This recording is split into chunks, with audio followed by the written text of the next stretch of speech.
Pope Leo XIV warned us, these three seemingly harmless habits attract evil. There are things we do every day without a second thought. Common habits, inherited customs or gestures that seem harmless. However, according to Pope Leo XIV, certain practices might be opening spiritual doors we don't fully understand. In this video, you'll discover three customs many consider normal but could be attracting negative influences into your life and that of your family. Stay until the end to learn not only what they are, but also how to protect yourself from them. Like this video, if you've ever felt something off in your home's atmosphere, share your experience in the comments and don't forget to subscribe. If you believe in the power of faith to defend us from the unseen. The tradition that seemed harmless and opened the first crack. In a small town in Calabria, southern Italy, a family upheld an old tradition, placing a carved wooden figure next to the front door every New Year. They didn't know the exact origin of this custom, only that their great-grandmother always said it brought luck and warded off evil spirits. Unbeknownst to them, the figure, a blend of saintly image and ancient pagan symbol, had roots in old invocation rituals. Over the years, the family experienced strange occurrences, fleeting shadows, constant arguments, unexplained illnesses. Nothing had a logical explanation until a young priest, newly assigned to the parish, noticed the object and inquired about its origin. Upon seeing the symbol, the priest recalled a warning mentioned by then Cardinal Prevost before he became Pope Leo XIV. During a private conference on popular spirituality, Leo had pointed out that many families kept decorative elements that, while appearing religious or folkloric, were actually disguised invocations. According to him, certain symbols acted as doors, allowing the entry of energies, thoughts, or even entities operating from the invisible realm. The priest decided to investigate further. He visited old parish archives, consulted experts in Christian iconography, and found that the object was connected to pre-Christian cults that sought protection through the spiritual sacrifice of family peace. Unknowingly, the family was renewing that pact each year. When the priest explained all this to the family, there was initial skepticism. "It's just a wooden figure," said the grandfather. But upon removing it, the home's atmosphere changed.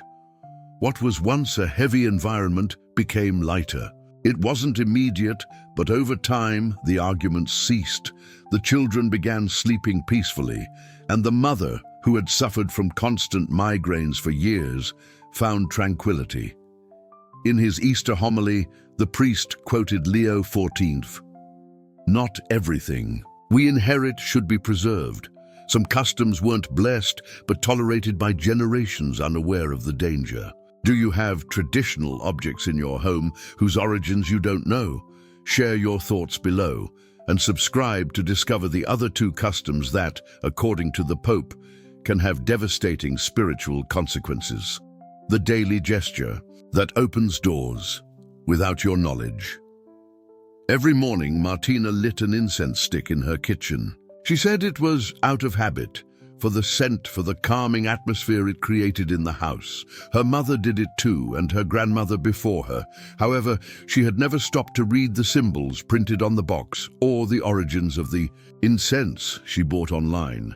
One day, while cleaning, she noticed Sanskrit words on the back of the package and a figure with multiple arms surrounded by fire. It seemed exotic, even interesting.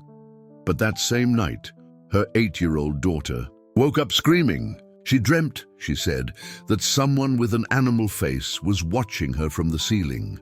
Martina didn't connect the dots immediately, but the nightmares began to repeat with similar forms, and an inexplicable cold invaded the room every night. At the same time, desperate, Martina sought answers in spiritual forums. There, an anonymous user wrote to her, "Your house has an open portal.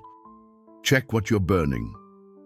She hesitated, but upon further reading, she found references to Eastern meditation practices that, though seemingly harmless, were based on invocation rituals. Some specific fragrances weren't just aromatic, but consecrated to attract presence, connection with entities or ancestors.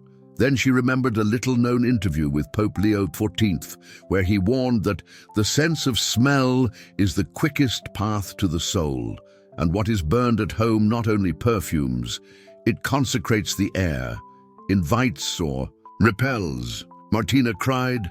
She felt deceived, naive.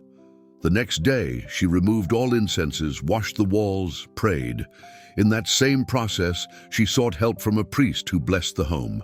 Since then, the air returned to being just that, air.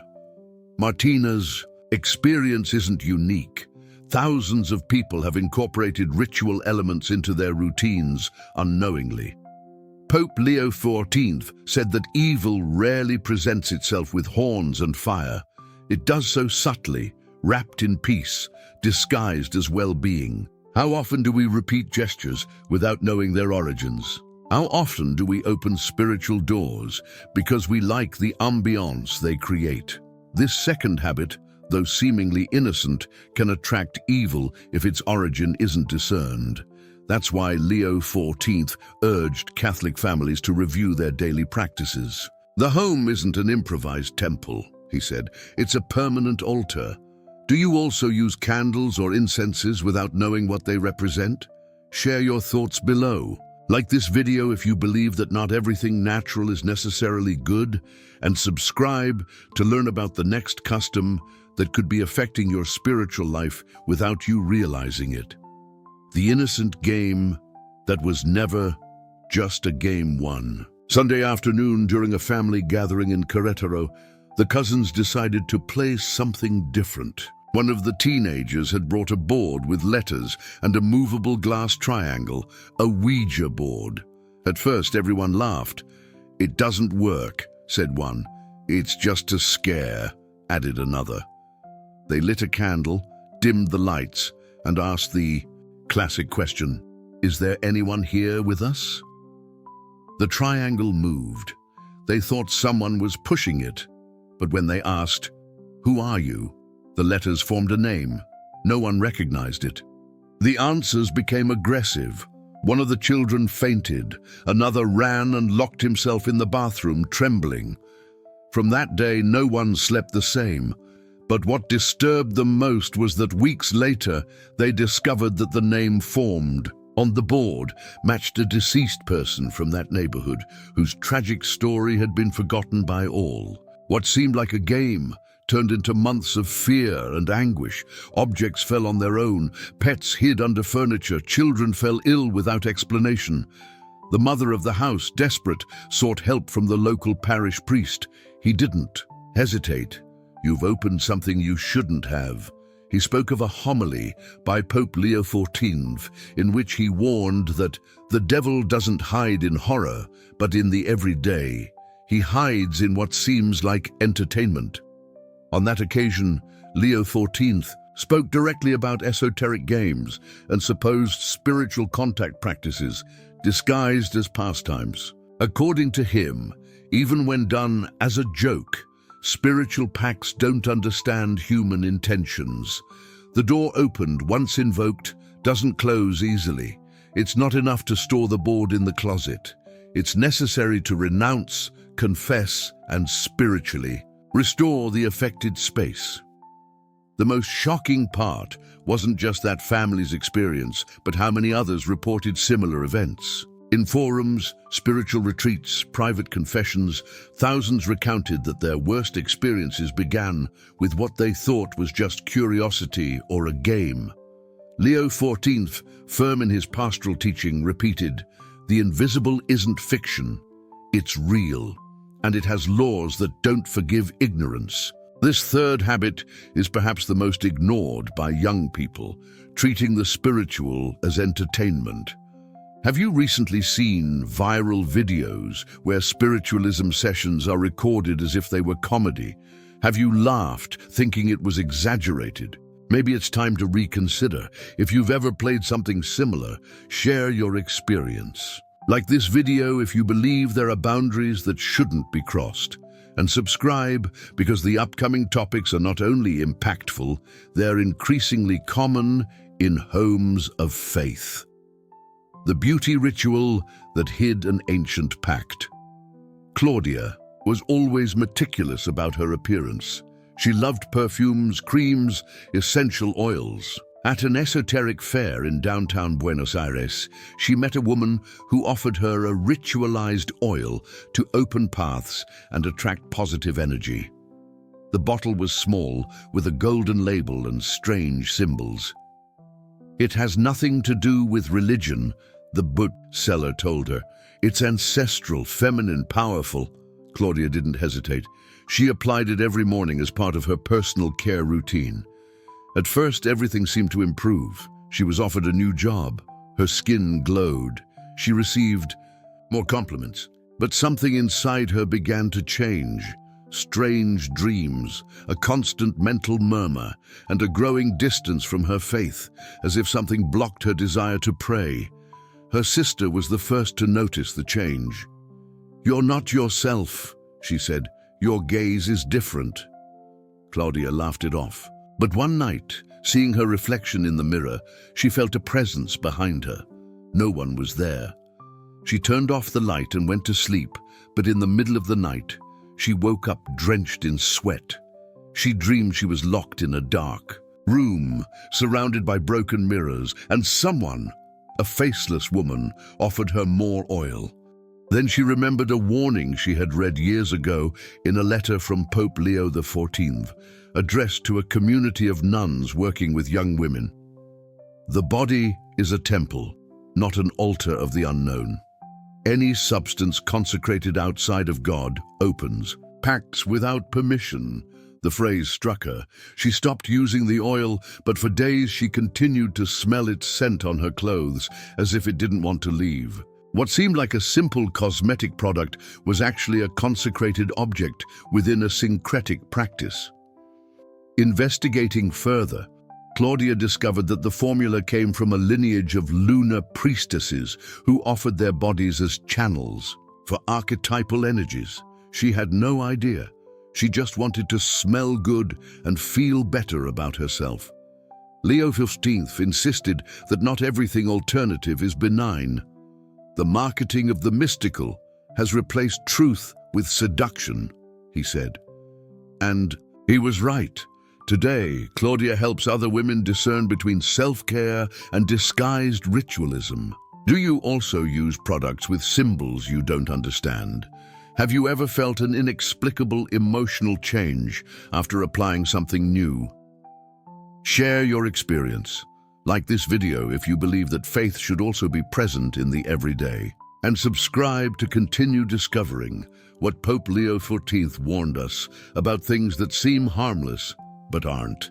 The protective amulet that sealed an invisible contract. Continuous home.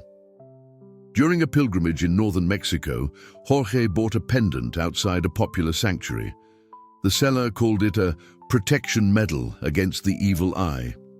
It looked Catholic. One side featured an image of an angel, the other a star. Jorge, a man of faith but also a little superstitious, decided to wear it just in case. From that day on, he felt more energized, had fewer accidents, and experienced more luck in business. But over time, he also began to feel restless. At Mass, the inner peace he used to experience during the Eucharist vanished. Prayers became difficult to say. He began to dream of shadows watching him from mirrors. Everything seemed contradictory. How could something meant to protect him cause so much spiritual unease? His confessor, an elderly priest, asked to see the object. Upon holding it, his expression changed. "This is not Christian," he said. Investigating the star engraved on the back, they discovered it was linked to a 19th century European occult movement that blended angelic iconography with personal power pacts. Pope Leo XIV had written about such trends in his encyclical on the spiritual contamination of devotional objects. According to him, the danger lies not only in what is seen, but in what is invoked during the object's creation. The enemy, he warned, has learned to disguise himself as an angel of light, and what we wear over our chest can become a chain for the soul. Horrified, Jorge burned the amulet in an act of renunciation and received communion later that day, with tears in his eyes. He felt something release within him. The most alarming part of this story is that it's not an isolated case. Many religious markets today offer a mix of symbols, syncretic imagery, and protective items that, instead of blessing, bind. Leo XIV urged Catholics to examine everything with discernment. Not every cross is holy, not every angel comes from God, he said. Jorge learned that true protection doesn't come from objects, but from living faith, the sacraments, and the name of Christ. And you, do you wear something on your neck, in your car, or on your door without knowing what it truly represents? Can you trace its spiritual origin? Share your story below. Like this video if you believe evil often hides behind the appearance of good. And subscribe, because the next habits Pope Leo XIV warned us about might already be inside your home. The all-seeing eye, decoration or silent curse. Sophia, an architect passionate about bohemian aesthetics, decorated her home with elements collected during her travels around the world. One of her favorites was a Turkish amulet known as the nazar, the famous blue eye that, according to popular belief, protects against envy. She placed a large one at the entrance, several smaller ones in the kitchen, and even wore bracelets bearing the symbol. It's harmless, she would say, just decoration with a bit of history. But over time, her house began to feel gloomy. Plants that once flourished began to wither. The atmosphere turned tense. Frequent guests commented. They felt a strange heaviness upon entering.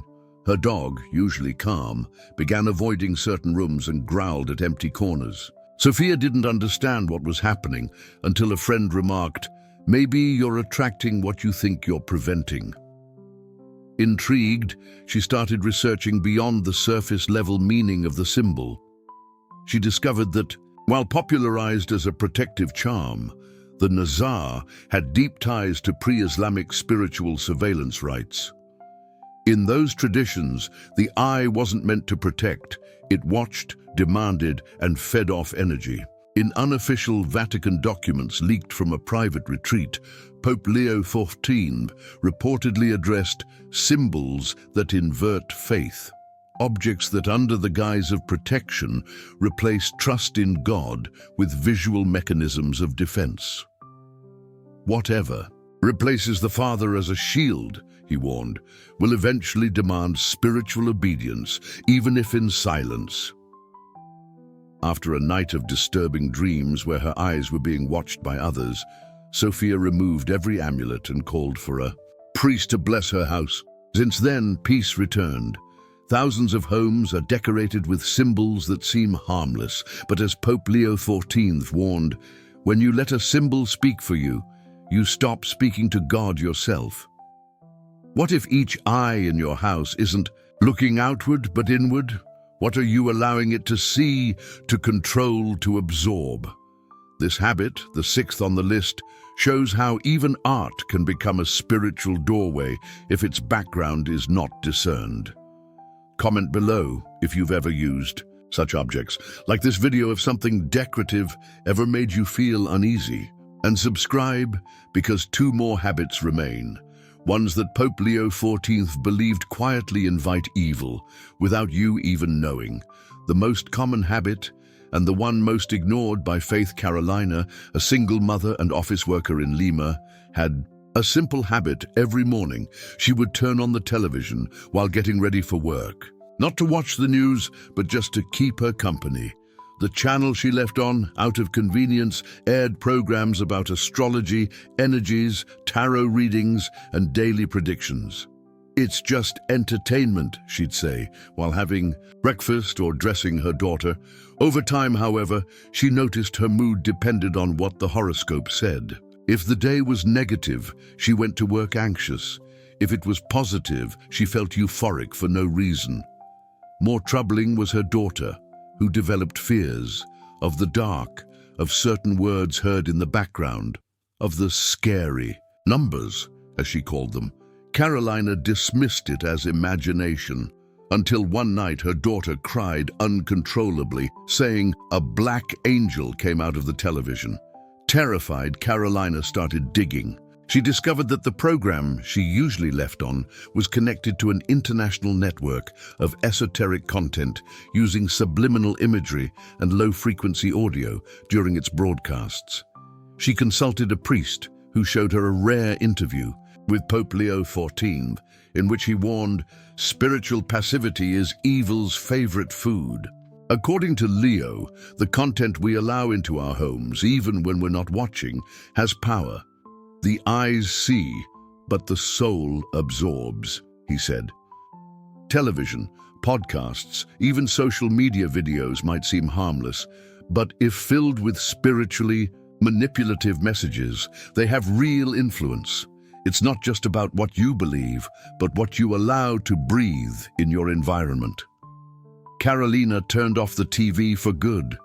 She bought a children's Bible and began each day with out loud prayer with her daughter. Everything changed. This final habit is the most common, letting evil in unnoticed through omission, routine, or convenience. Pope Leo XIV insisted that Christians must be guardians of their homes, not just providers or decorators. Every piece of content that plays in your house, he said, is a spiritual guest you choose to accept or reject. And do you know what's playing in your living room when you're not around? What images are forming your children's minds, even if you say, no one's watching? This video isn't meant to spark fear, but to awaken awareness.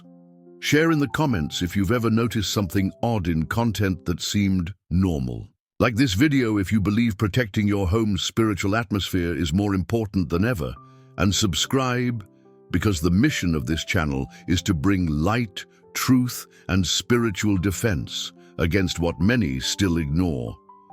May this journey with Pope Leo XIV open not only your eyes, but your heart.